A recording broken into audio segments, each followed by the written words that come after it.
خب در موقف قیامت همه سختی ها و وحشت ها و ترس ها و احوال گوناگون برای انسان فرقی هم نیست بین مؤمن و غیر مؤمن. یوم یفر المرء من اخیه ابیه و صاحبته و بنیه لکل امرئ منهم شأن یومئذ شأن یغنیه. یه چنین روز قیامت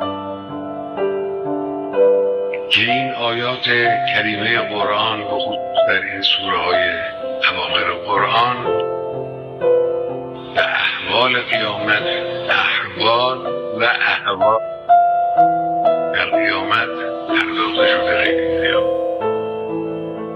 خب در یک چنین